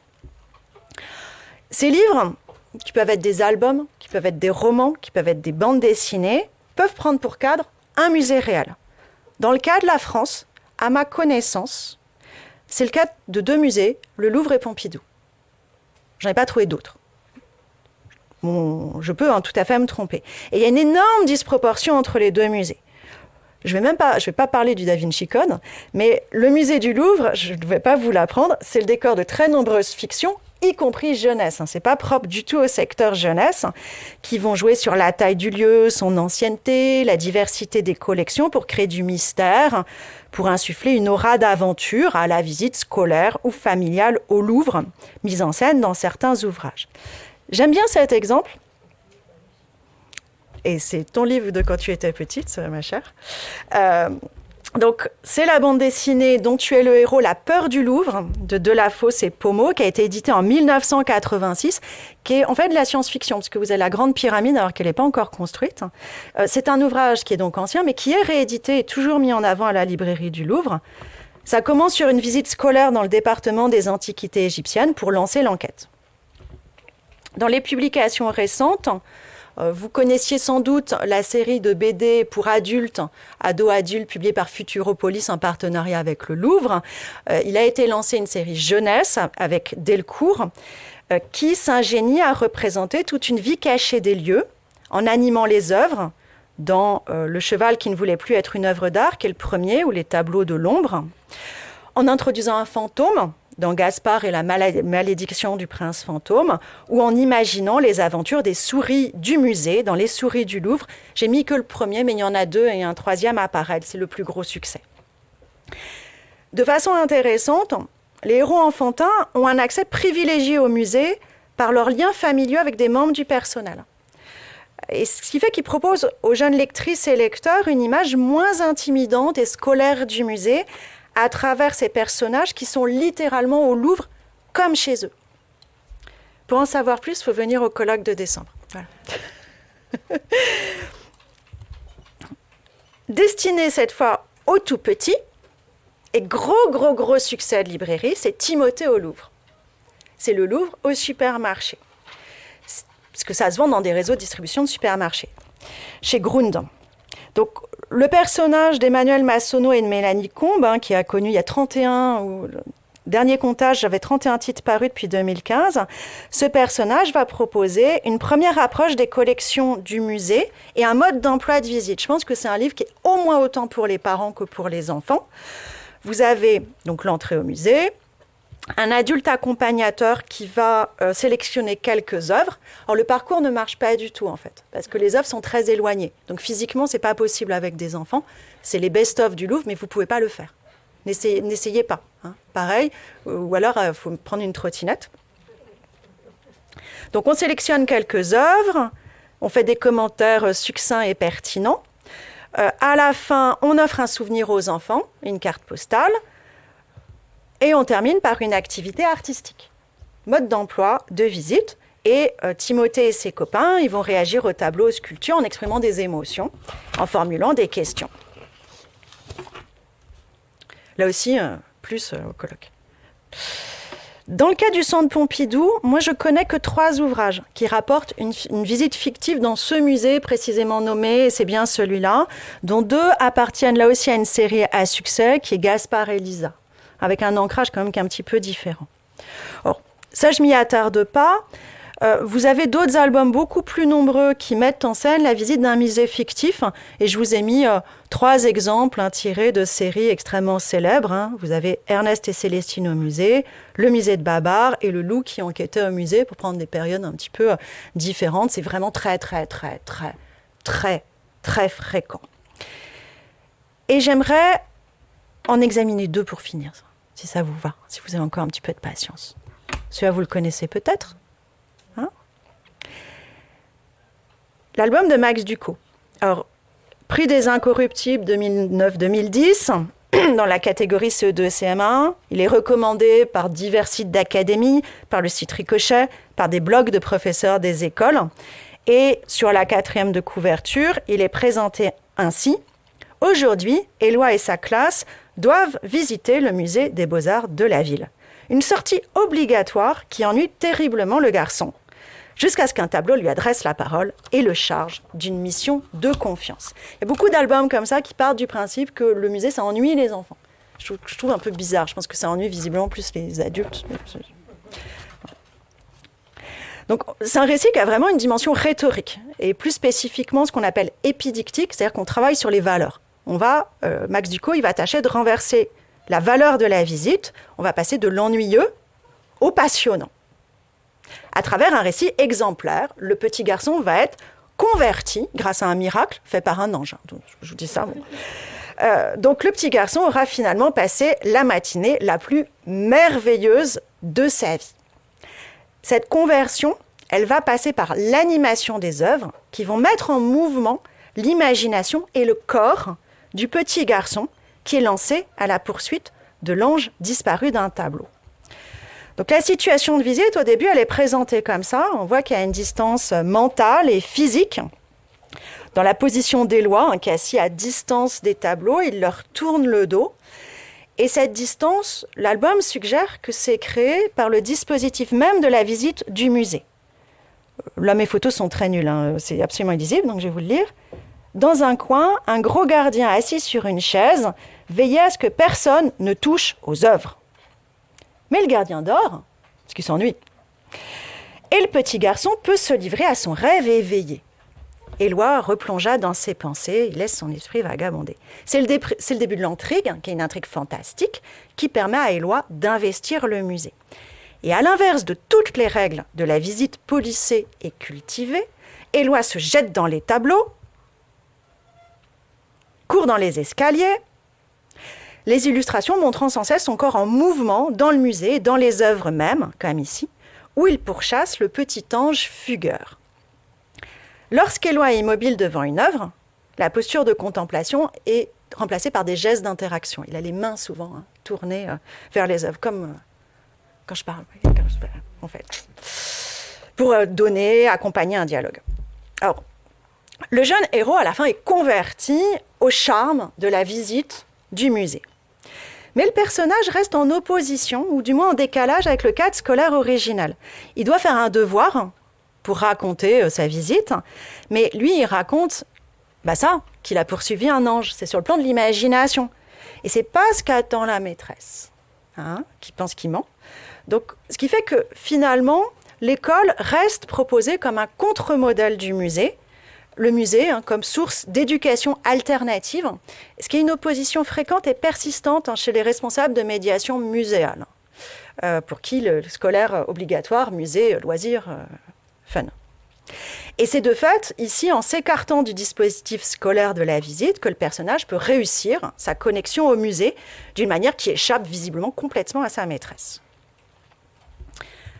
Mon dernier exemple est tout à fait différent. Donc on a beaucoup de différences, mais on va retrouver cette mise en scène du corps dans le musée. En fait, c'est sur ça que je veux terminer. Et de façon rigolote, ça évoque une expérience au musée pour les enfants de Houston, dont le croquis illustre l'ouvrage de Giraudy et Bouillet, où justement la muséographie, l'exposition, pousse les enfants à bouger et permet d'accéder aux œuvres. Donc, cet album, c'est une traduction, c'est un album britannique qui a été publié par le Centre Pompidou en 2018. Cette fois, vous avez un musée d'art moderne et contemporain, alors que Max Ducot utilise la structure de son musée fictif pour présenter une histoire de l'art, de ce qu'il appelle de l'art classique à l'art minimal. Chez Ducot, le cadre est une visite scolaire contrainte.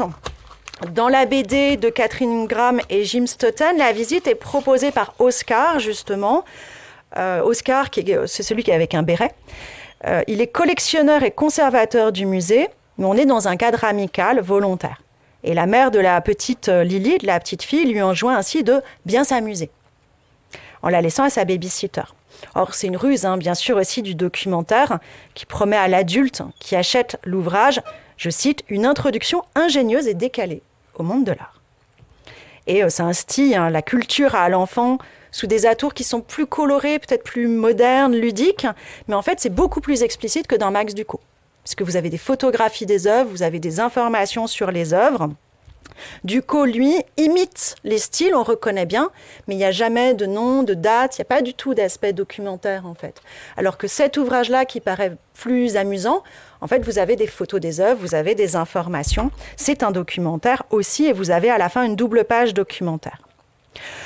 Le récit dans cet ouvrage-là n'est pas fantastique, il est fantaisiste, c'est assez différent. Mais s'il y a un point commun, et c'est pour ça que ça m'intéresse, c'est la mise en déroute des règles de la visite. Oscar les rappelle très doctement au début. Nourriture interdite, on ne touche pas, on ne franchit pas la ligne blanche, pas de sac, pas d'acrobatie, on ne crie pas. Et elles vont être absolument toutes subverties, comme ici. Là, non, ça ne marche pas. Et l'illustration va montrer sans cesse les corps en mouvement et en contact avec les œuvres. De même qu'Éloi, Lily, par exemple, plonge dans le bleu d'un monochrome de Klein pour faire le papillon. Comme dans la neige. L'espace lui-même du musée est distordu. Les illustrations viennent brouiller les frontières entre les représentations mentales des personnages et l'espace d'exposition des œuvres d'un musée où on peut ramper dans les tunnels, se déguiser, reconstituer des performances, peindre et accrocher ses propres œuvres. Alors, l'ouvrage a été recommandé par Beaux-Arts Magazine, ça je pense que c'est assez révélateur. Il a été salué par le CNLJ par un énigmatique « Pourquoi pas ?» Donc peut-être qu'on me dira ce que veut dire le « pourquoi pas ». Est-ce que ça séduit les enfants ? Ça, je ne sais pas. Parce que c'est très codé culturellement. Ce n'est pas les enfants de n'importe qui. C'est beaucoup plus codé que l'album de Max Ducot. Mais en tout cas, ça pose comme lui la question du corps dans le musée. Les deux ouvrages soulignent le déficit sensoriel que suppose la visite du musée où l'œuvre, pourtant présente, est réduite cette fois à une visualité. Alors, vous voyez que je boucle ma boucle, que le livre, concrètement par la manipulation, ou ici imaginairement, par la fiction, vient proposer au lecteur une interaction sensorimotrice avec l'art, qui est proposée comme à vivre, et non pas à regarder simplement. Alors, c'est des dispositifs qui sont aussi mis en place dans des musées, concrètement, où les enfants sont autorisés à toucher des œuvres, à investir l'espace le temps d'une visite. C'est le cas au 104, par exemple. Et c'est notamment pour les œuvres contemporaines, qui sont pensées d'emblée comme des espaces à explorer. Un article, j'avais mis dans la petite bibliographie, me semble-t-il, de Karine Brosse, faisait ainsi le lien sur les dispositifs de visite du musée en herbe et le dispositif textuel des livres-expositions édités par le musée, notamment la période Casterman. Mais il reste que cette interaction, elle est rendue difficile avec le tableau spécifiquement. Le tableau, il est plat, il est fragile, il faut rester à distance, donc ça impose cette mise à distance physique.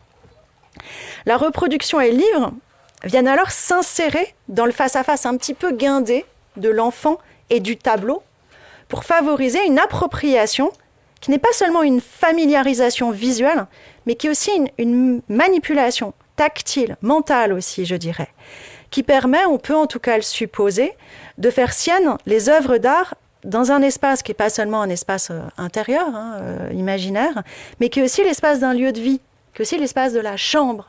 Et ça a été montré, l'importance de la chambre. Dans sa chambre, on peut feuilleter les livres, on peut accrocher au mur les reproductions, comme on peut coller des magnettes sur le réfrigérateur. C'est un point qui paraît trivial, mais le magnète, c'est une voie d'accès à l'art, le magnète, le set de table, la carte postale. Et là, ça permet donc, comme l'écrit Joëlle Gontier, je disais que je terminerais sur Joëlle Gontier, dans la revue des livres pour enfants, d'avoir, écrit-elle, la sensation de tenir littéralement l'art à sa main. Alors même si elle invite, et me semble-t-il à raison, de se garder de l'emprise qui peut passer par cette prise en main. Ce qu'elle veut dire, c'est que le livre, forcément, il absorbe l'art dans ses dispositifs, dans ses usages. Il l'arrache au sien propre, dans une déterritorialisation qui peut, selon l'auteur, selon l'éditeur, mais aussi selon le lecteur, être fructueuse ou asséchante. Et je terminerai sur ces usages. Justement, je vous ai dit que c'était mon point aveugle. Ces usages du livre par les enfants, ces études qui ne sont pas faites à l'heure actuelle. Qu'en font les enfants ? Quel est l'impact sur eux ? Et j'espère que vous aurez peut-être des pistes pour moi. En tout cas, je suis à votre disposition pour des questions dans le temps qui nous reste. Je vous remercie.